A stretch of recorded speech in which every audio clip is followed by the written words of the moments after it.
Welcome to Northeastern College in Sangre Grande, established in 1961, with a staff of about 80 and 1,000 students coming to school here every day, with over 15,000 graduates. Northeastern College has been a beacon to the northeastern part of Trinidad and Tobago here in this beautiful town of Sangre Grande. Today we're going to tell you all about the Northeastern College Alumni Association and some of the rich history of the Northeastern College. Good day. My name is Maura Kusilal.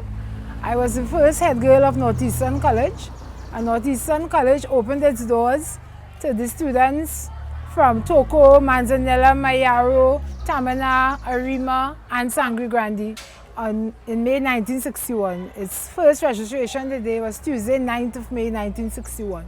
But Northeastern didn't get its name then.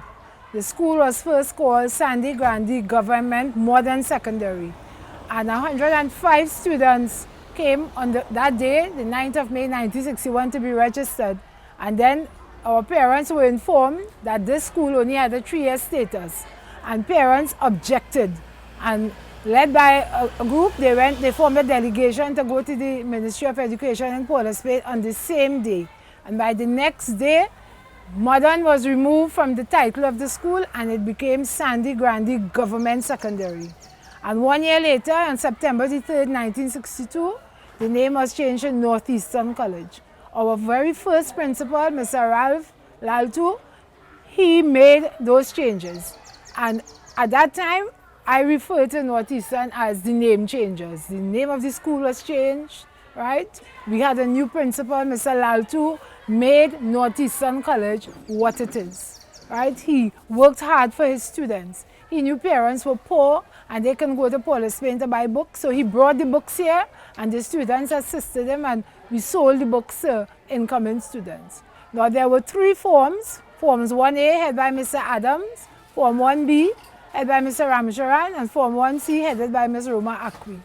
And the staff at that time was Mr. Eba Jones, Mr. Ramcharan, Mr. Adams, and Mr. Laltu himself. Now, Mr. Laltu was an English master from QRC College, and he believed that we should do Latin. So when the name was changed to Sangre Grande Government Secondary, Latin was introduced into the curriculum. And many of us didn't like it, but we had no choice. We had to do Latin. So I told Mr. Laltu, I'm preparing to fail that from Form 1. So Mr. Laltu and I, even though he left here in 1964, he was recalled to QRC to become the principal. He still had Northeastern at heart, because when students here wrote the Cambridge GCE O-Levels exam, that was the exam we wrote at that time, and they did well, he got them into schools in Port of Spain, like QRC, where he was the principal of, or into one of the convents in order to pursue their A-levels. So Mr. Laltu was a great man.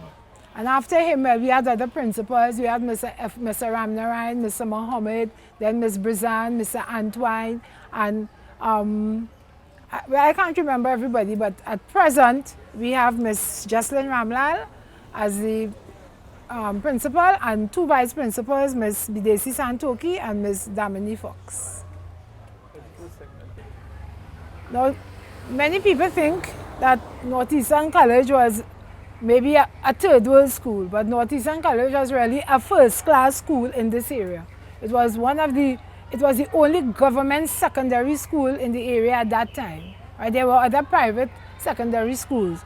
And Mr. Laltu tried to give his students an all-round education, because where the auditorium and library is today used to be a lawn with a fountain.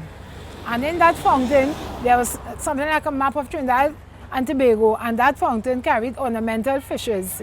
And nobody could have walked on that lawn, because Mr. Alexander, who we favorably called Bobby Ned, right? He used to bring lawn grass from El Reposo and plant it, and he nurtured it till the whole lawn was beautifully covered, and nobody could have walked on that lawn. And if you were caught walking on the lawn, you were severely punished. Now, Northeastern College, Mr. Laltu formed lots of clubs because he had his students' interests at heart. Now, we had the photography club, and we had our own dark room where we were taught to develop and print our pictures. This was headed by Mr. Eba Jones. Then we had the Literary and Debating Club headed by Mr. Ramcharan and Mr. Haru. We also had the Music Society headed by Mr. Adams and Miss Dial. The Naturalist Club, Miss Akwi and Mr. Lakan, they were our science teachers. The Volleyball Club was headed by Mr. Ramcharan, Lawn Tennis, Mr. Ram Gulam, and Netball, Mrs. Roach. Now, I want to come back to Mr. Ramcharan. He was our English teacher. And in 1962, Mr. Ramcharan came with an unusual class project. He asked his students in 2A, I was a student in that form, to write a letter to a young girl in Australia telling her about our country. And he would choose the best letter and send it to that young girl. And whoever get the reply is the letter he sent. And I got the reply. And that girl became my pen pal. And then she felt I was 2 years older than her, so she asked me if she could switch me to her older sister. And her older sister and I are pen pals up to today. We started with surface mail, and now we connect on the internet.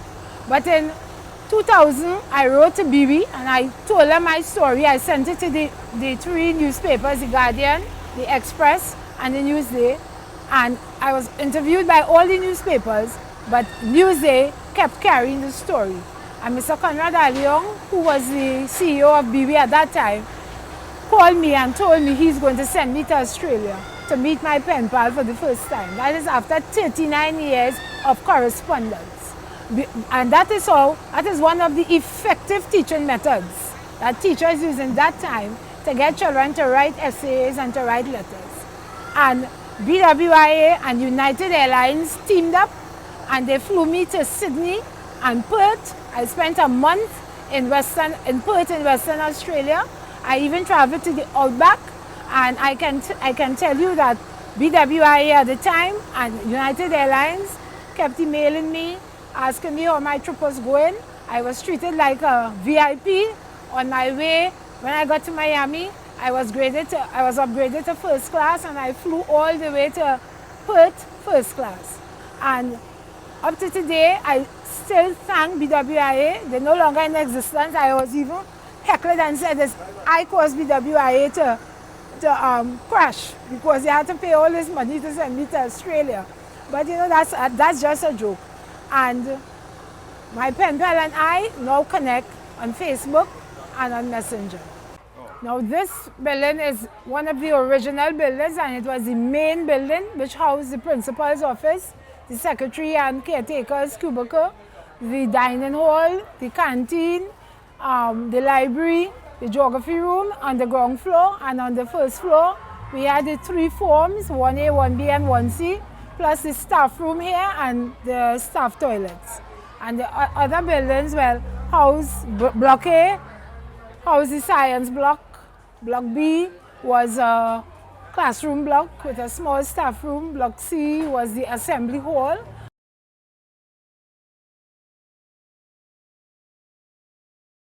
This is here where the lawn used to be, with the fountain. So here has the library, and the other building there's the auditorium, and then the science block. But the other buildings are the existing buildings. This building here, where you see textbook rental, that room right there used to be the history room.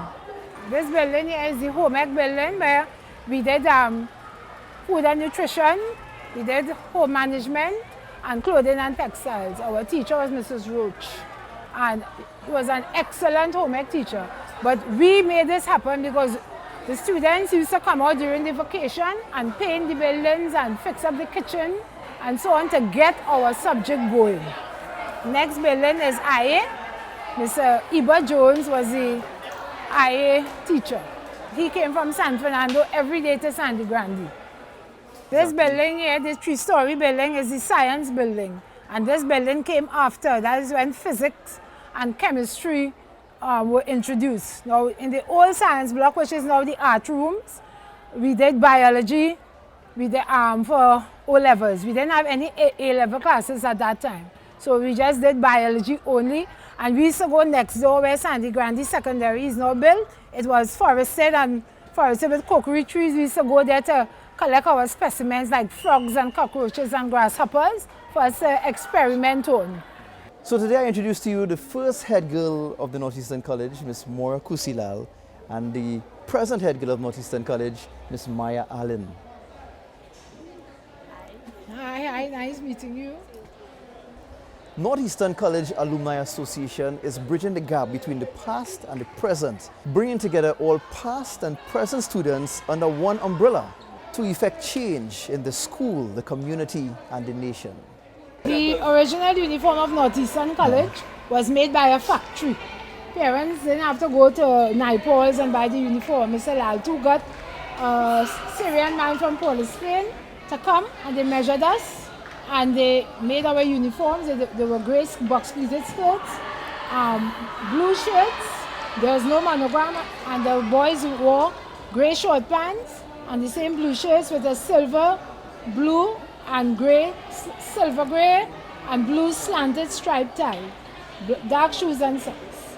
And that uniform existed from 61, well, not from the day we came in, but a few months after, to 1966, and it was changed to the black box pleated skirts and long pants and white shirts in 1966. This is the new Northeastern College. Vibrant young people with a bright future. We look forward to great things to come out of Northeastern College. We, the Northeastern College Alumni Association, will do our part to make the dreams come true. I am Northeastern College. I am Northeastern College. Thank you to Northeastern College for educating me.